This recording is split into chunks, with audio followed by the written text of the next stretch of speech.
So there is a growing buzz around developer platform these days. Have you ever wondered why is that? We are going to explore about internal developer platform today in this session. Good afternoon. I'm really excited to see you all today. It's a beautiful weather out there. If you are an engineer working on a platform, or if you are considering to build a platform in your organization in the near future, this session is going to be for you. Let me do a quick introduction of the speakers. My name is Shalini. I am leading a group of solutions architects in AWS, and we are working for software companies. I am joined with Bjorn Bung from d.velop. He is responsible for designing and implementing internal developer platform in his organization. He will join us after a while. What are you going to learn today? You are going to learn what an internal developer platform is and why that is relevant for an organization. And then some design decisions to consider and some pitfalls to avoid while you are designing a platform. The mindset shift that is required for implementing a high-quality platform, and how generative AI is going to help you accelerate the adoption of your platform in your organization. We will close the session with the real-life journey of d.velop in building an internal developer platform. So what is a platform? We interact with platform on our day-to-day life, right? We use platform in booking a ride, in booking a stay. We use e-commerce platform. We use cloud platforms. So what are they? A platform is, as per English dictionary, a raised level of surface on which people or things can stand. So what is an internal developer platform? It is an elevator for your software developers. So a platform, an internal developer platform, will help in optimizing the software delivery in your organization. And in many organizations, these internal developer platforms are acting as the tech foundation for that organization's business. Let me ask you a question. How many of you are from DevOps background? Wow. How many of you are responsible for platform strategy? That's cool. As a platform team, you will be interacting with your internal customers, right? Your application developers, the data engineers, and they are spread across different teams. And this team is responsible for different types of applications. And typically, these applications are built in a wide varieties of technologies and services. And your responsibility is to find the harmonization with the abstractions and automations that you're going to provide. And you have to do that in a cost-effective manner. When you embark on this platform journey, the first question that will arise is, who is going to provision and manage the underlying infrastructure of your application, right? And the answer to that question is a wide spectrum of possibilities. One end of that spectrum is called decentralized approach. Now, if you go for a decentralized approach, the platform team will be responsible for, let's say, building some abstractions, building some best practices, but the actual responsibility of provisioning, maintaining, and taking care of the security of your applications will be still on your application team, right? So they act as a cell. On the other hand, the other end of the spectrum is called a centralized approach. And if you go for a centralized approach, the platform team is going to be responsible for the deployment and maintenance of all the applications in your organization. So what is the right decisions here? If you are going for a platform design or a platform implementation, it is a cost, right? So there is an upfront cost involved. It's an investment for your organization. And the organization has to make changes in their structure. They have to change the way that they think, right? They have to change in their mindset. So what is the benefit for an organization when they are building a platform? The first benefit that we hear from our customers is they achieve an increase in velocity when a platform is implemented in their organization. What do I mean by velocity? So application teams can have some innovative ideas, or they have high priority requirements that they have to deliver to their end customers. With a platform, they are able to do that in a faster way because they don't have to worry about underlying infrastructure or managing the infrastructure. The second benefit is governance.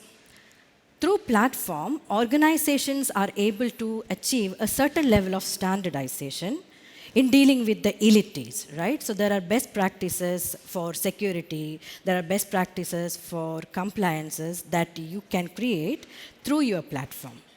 And when you have that, organizations are able to deliver high-quality applications through the governance. The third benefit is the cost efficiency that organizations are achieving with the platform's help. So there are two dimensions to cost efficiency, and one of it is clearly the cloud cost. So let's say that there are a couple of application teams who are working on containerized solutions.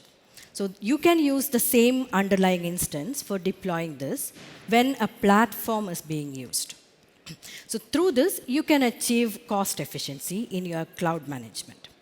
The second dimension of cost efficiency is the people cost, because since you have standardized and automated, and since you have a central team, the people required to maintain and deploy the application will be considerably reduced.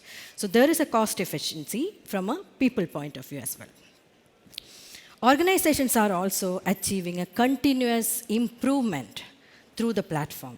What do I mean by that? So you understood that with platform, application teams are getting some benefit, let's say velocity or governance.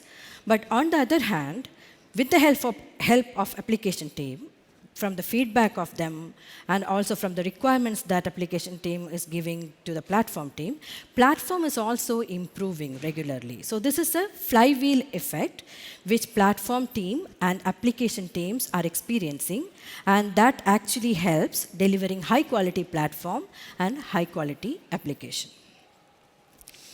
Organizations are also achieving certain economies of scale when they are using platform. So when the platform adoption increases, right, there are more and more applications are onboarded to the platform, what happens is the cost incurred in the onboarding as well as deploying the subsequent application releases will be considerably reduced. And with the help of that, organizations are achieving economies of scale. So I asked earlier about DevOps engineers. How many of you are software engineers? All right. So you are able to relate with this, I guess. So when you start your design process of platform, right, the natural tension between the developers and platform engineers starts, right? The tension between autonomy and standardization. Your software developer would need the least friction path because they most probably are working against deadlines and they have to deliver solutions. And they would be asking for freedom to choose framework or the processes of deployment because they argue because it is for the speed or the agility that they would need. On the other hand, the platform engineers would be asking for more and more standardization. So the benefit that I just discussed would be possible when you have a certain level of standardization. So the platform engineers are going to go for more and more standardization. Now, what will you do as an organization? What is the right choice here? So as an organization, you have to find your sweet spot in these all possibilities, right? So how do you do that? You ask, what is your why of building a platform? So as an organization, what pain points that you have found which made you decide to build a platform? And if your design decision is addressing those concerns, then that is the sweet spot. And if it is done the right way, then you will be able to achieve best of both these worlds. You will get the autonomy that your application developers would need without making a lot of compromise on the resilience or security or compliance that platform engineers want to control. Now, as you progress with your design of building a high-quality platform, there are more decisions that you have to make, right? I don't have a comprehensive list of design decisions, but I can still share you a couple of key questions that you should ask yourself before starting or continuing your implementation of platform. The first question is, are you buying or building? So you know there are SaaS solutions available out there, so you can use them and customize on top of it. There is also open sources. There are famous open sources like Backstage from Spotify, so you can take it and customize on top of it. Or you can decide that, okay, you build from scratch. So on top of your cloud platform, you create your own platforms. So what is going to be your choice? The second question is, are you consistent? So what do I mean by consistency? So let's say that your application developer is using the platform and they know how to do the error handling. What are the best practices of security or compliance the platform is enforcing? Can they take this learning and use it when they are building another application? So are you consistent? The third question is, how are you actually thinking about delivering the value to your end customers? Are you considering that your end customer should always use your platform as a whole? Or are you thinking composable? Can they use part of your platform and get a partial benefit out of it? So what is going to be your design for that? As you might have already understood, none of this question has 0 or 1 answer, right? All of these questions answer will come up with certain trade-off as well. So my recommendation is, when you start designing a platform, please document all your key design decisions with the trade-off and make it transparent to your internal customers. Because, a lot of your application developers, they won't be very happy with the choices that you have made. It may not be as optimum as they would want, right? So it is very crucial that they know the reason why you made certain choices. So make your trade-offs transparent. Now, in line with the trade-offs and the key decision, the third dimension before designing is some pitfalls to avoid. Okay? So the first pitfall to avoid is, don't pursue the perfect abstraction. There is no perfect platform, right? There is no right framework. There is no right architecture pattern for the right platform. So your right platform is the platform that is addressing your organization's concerns and your organization's constraints. The second pitfalls to avoid is, don't get into this analysis paralysis of finding the complete feature set for your platform. Instead, start small. So find your early adopters, couple of application team, understand their pain points, and create your first iteration of platform, and then evolve from there. The third one is, don't over-optimize. So what happens is, when you are addressing specific applications team's requirement, there is a possibility that you may be overfitting to their requirement. And the problem is, that would make your architecture very rigid. And when that is rigid, the changing needs or the needs of your future application team will not be as easy to implement for you. So flexibility is a key principle in platform engineering. So flexibility is a key principle in the engineering, but flexibility is also very important in changing the mindset of your team. A platform is the most important internal product for your organization. And you are building it for your internal customers.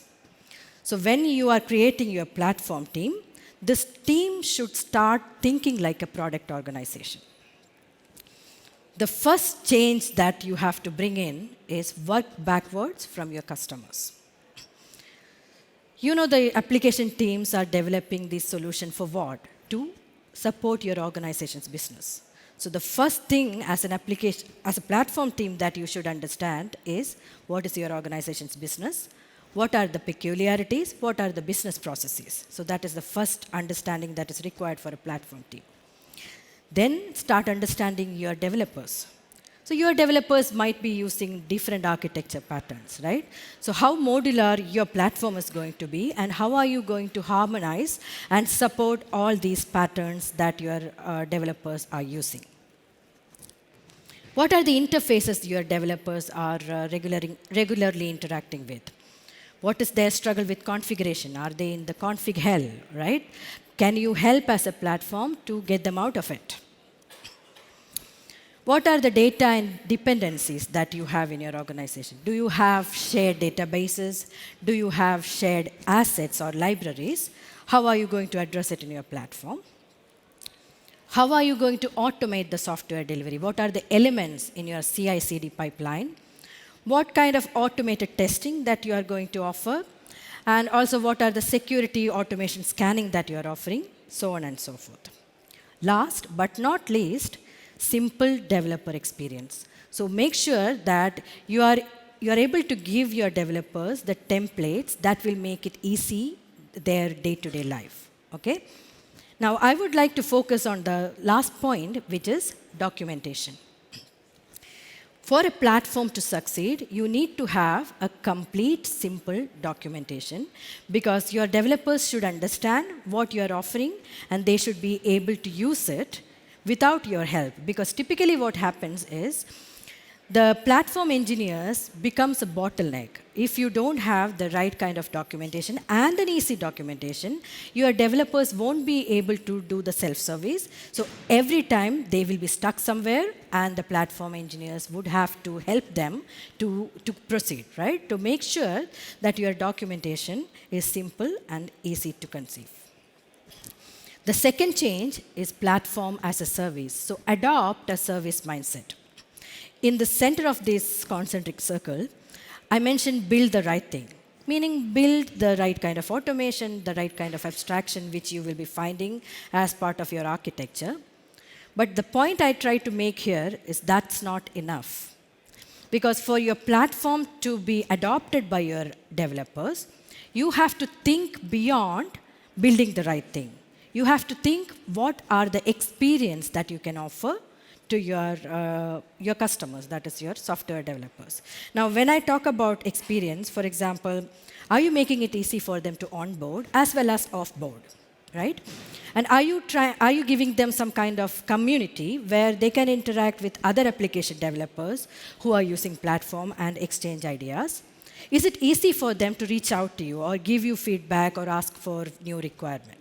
So all these things, in addition to what you're offering as a feature to your platform, is really important so that your developers will earn trust or you earn trust with your developers about the platform. Now, for the success of the platform, its evolution is also important, right? Because platform is not a small project. A platform is a journey, and that journey is evolution of your platform. The first factor for the evolution of the platform is the adoption of your platform. A platform without users is not a platform, right? It is a failure. So you need to create upfront a proper strategy so that you have step-by-step adoption to your platform. So work with your leadership, create a strategy. It could be application by application, it could be geo by geo, it could be business unit by business unit, but you need to have a phased approach for the adoption of your platform so that the platform is successful. The second point is, do you have an optimum feature depth and feature breadth? So what you could think is, for your future application team, if they onboard, can they get the right kind of benefit when they use the platform? So think like, do you have an MLP, minimum lovable platform? And make sure that you do proactive enablement. So I mentioned about earning trust, right? So proactive enablement will be crucial to earn the trust of your developers. So you can use lunch and learn, or you can give office hours to your developers. You could also consider doing some hackathon. You could do workshop so that your developers are seeing the value of the platform by coming closer to it. For the success of a platform, there is another key factor that we should keep in mind, that is reducing the cognitive load of your developers. So in order to reduce the cognitive load of your developer, generative AI can help the platform engineering team as a catalyst. So today I will share 2 use cases using Amazon Q that is going to help the platform engineering team to increase the adoption rate of your platform. The first one is a platform chatbot. So I mentioned about the need of a documentation and why the documentation is required. But as a developer, personally for me, it was really hard to find the right answer from a comprehensive or an extensive list of documentation. Have you faced that when you were a developer? Right. So when you have a platform chatbot, this can be reduced. So what you can do is feed your platform documentation, your samples, your organization security and compliance policies to Amazon Q Business, and the chatbot that you create out of it can be used as an assistant to your application developers, and they can use this assistant to get the answer in a faster manner. The second use case is leveraging the customization capability of Amazon Q Developer. It's in preview now. So the customization capability is a list of elements which can give suggestion to your developer based on the standards that you are creating. So what we can do, feed Amazon Q with the platform's best practices, the code, the template, etc. So the auto-completion or the suggestions that your application team is going to get will be based on the standards that as a platform team you have created. So with these use cases of generative AI, you can reduce the cognitive load of your customers, that is your application developers, and that actually will help you in accelerate the adoption of your platform. With that, let me hand over to Bjorn, and let's hear d.velop's story.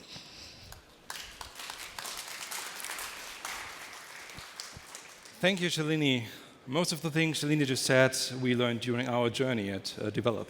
So let me start by briefly introducing d.velop. For over 30 years now, we are helping our customers with the digitization of their document-related business processes, so meaning processing invoices, assigning contracts or other documents and managing them, to simple archiving solutions. We are active worldwide with a huge partner network, and active in pretty much all the sectors there is, from automotive to public sector, from healthcare to manufacturing. Our cloud journey began in 2016 when we basically, as it typically is, lifted our on-prem solutions onto AWS. And then we renew our solutions to a multi-tenancy offering in the next years. And we did that by basically giving our dev teams AWS accounts, and somehow let them figure it out. And they did, so they adopted a couple of AWS services, and a couple of years later, we ended up with a multi-tenancy offering for all our applications. But we also ended up with a pretty diverse tech landscape. So in 2020, we decided to find the common grounds and started this initiative we called our Future Technology Stack. And the goal was to find common layers between our development teams for our future development and deployment.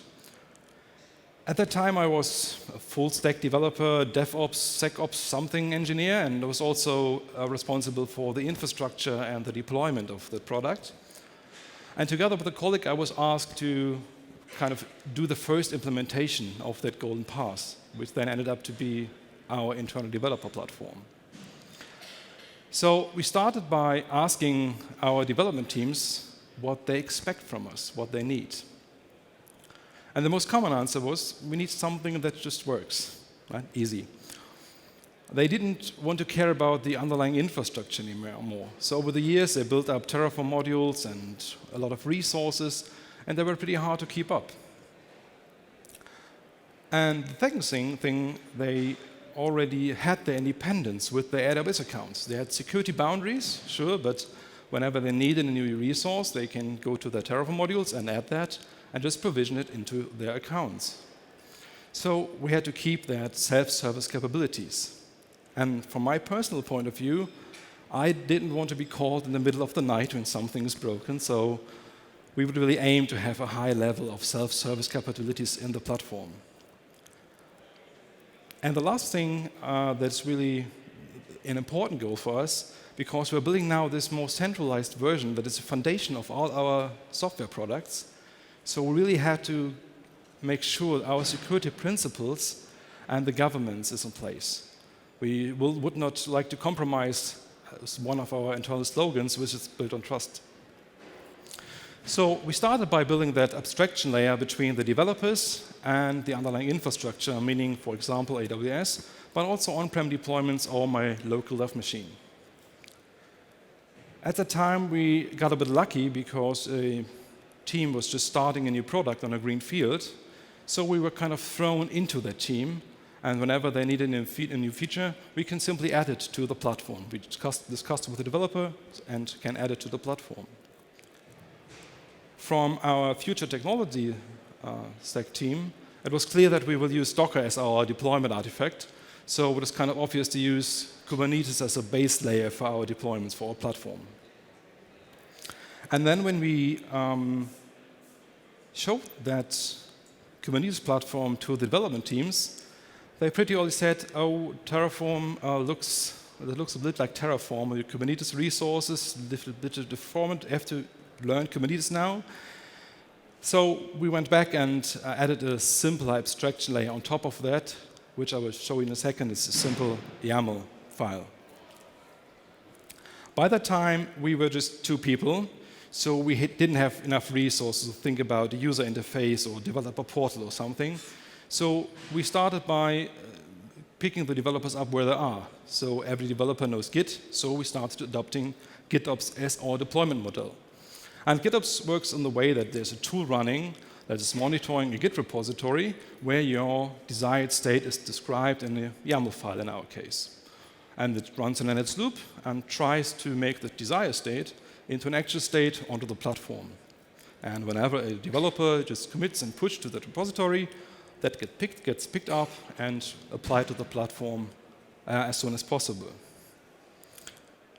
So this is a YAML file. It is inspired by the Open Application Model, if you want to look that up, but we did a simpler implementation internally.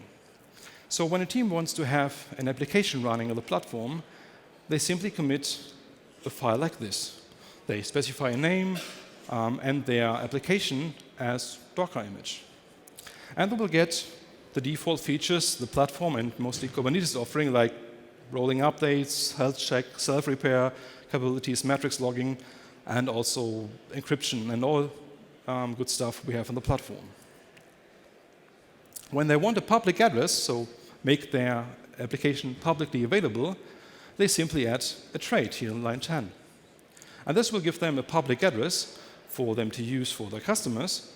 And we also add, with the help of Let's Encrypt, add a valid TLS certificate on top, because obviously all the transfer has to be encrypted. When they want to have an external resource, so for example a database or an object storage like S3, we let them just add another component to that YAML file. And with that component, they just specify the type, in this case an S3 storage, give it a name, and will end up with a configuration file that is automatically attached to their application, to their Docker image, or to the Docker file, and will have all the necessary information to connect the application to the bucket. So bucket name, region, address, and the credentials. And behind the scenes, we have something running in our Kubernetes cluster. It's called an open operator or controller. And in the case of AWS, with this operator, we call the Amazon API and provision the resources that are needed. So for a bucket, you need a couple of things. You need a bucket, you need probably KMS keys for encryption. You also need IAM user, access key, secret key, and they have to all kind of be stitched together. And at that place, we can also add our security defaults. So never make an S3 storage, for example, publicly available, or enable versioning for the bucket. And by that time, we were just 2 people, so we really tried to use services from the cloud provider whenever possible. So even the platform itself is running on the managed Kubernetes offering from Amazon, Amazon EKS. And when a team wants a MySQL database, we simply provision an Amazon RDS cluster. Or for Redis, we use Elasticache. And when a team has specific needs or needs something that is not been offered by Amazon or the underlying cloud provider, we simply add a couple of open source tooling within the platform. So for example, the team we started with was programming the application with a lot of messaging and event-based architecture. So we added a tool called Nuts, which is a really high-performing messaging tool within the platform. And we're also leveraging existing systems. So our secret management is also only attached to the platform, and it's not reinvented for every provider. So we went actually live last year. So the first product on the platform went live in January of last year. And today we have multiple product lines on our platform.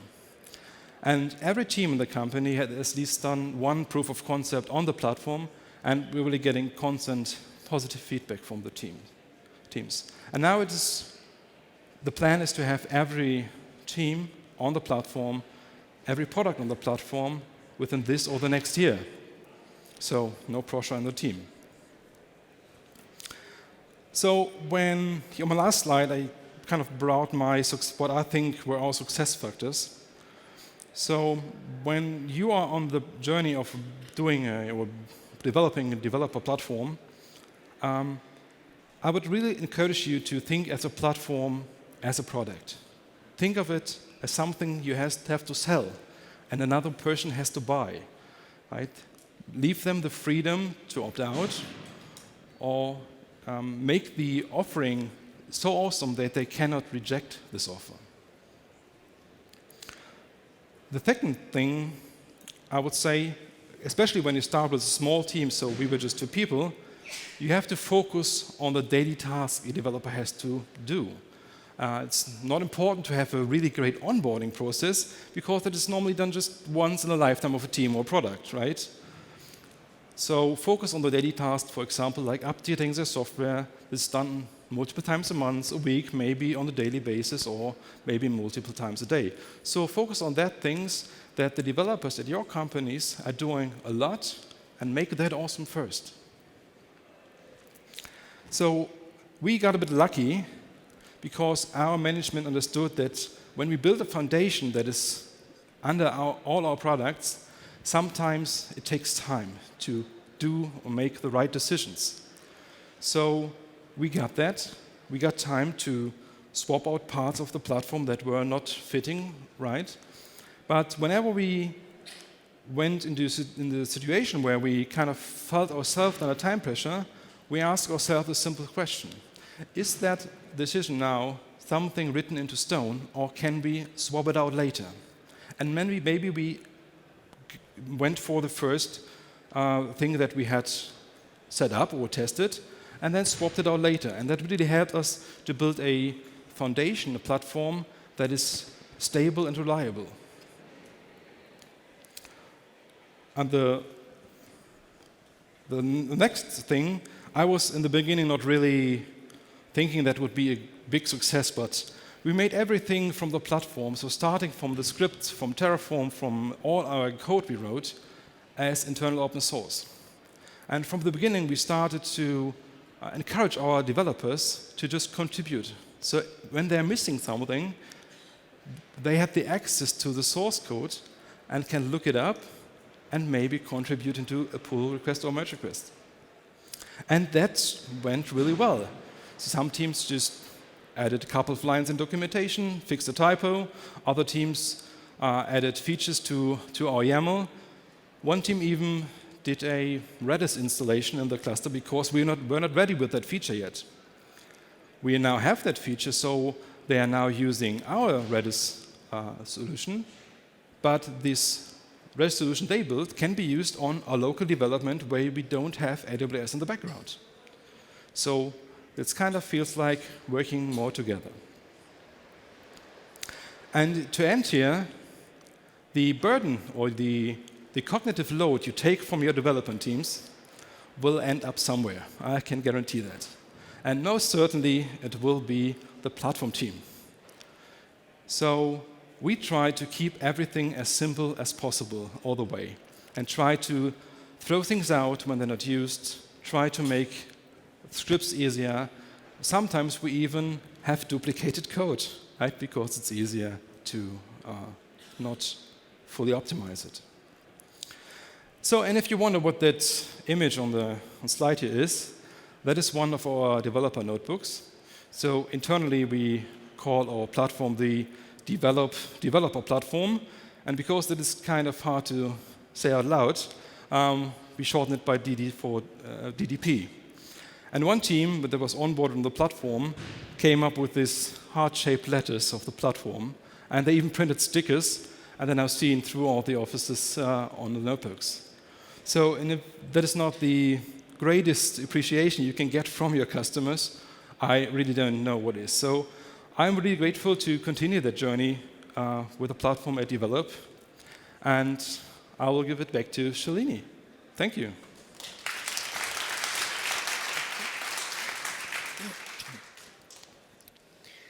So let us now see and recap what are some factors that is going to help you succeed in your platform journey. So user documentation, have clear, crisp, simple documentation, because self-service, as Bjorn mentioned, is very important. So if you have the right kind of documentation, you can enable your developers for their self-service. Adoption. So as I said, when you have the right platform, that may not be sufficient. You have to have strategy for adoption. You be the internal evangelist of your platform. So use your internal town hall to talk about your platform. And then broadcast all the successes of your application team that happen through your platform across your organization.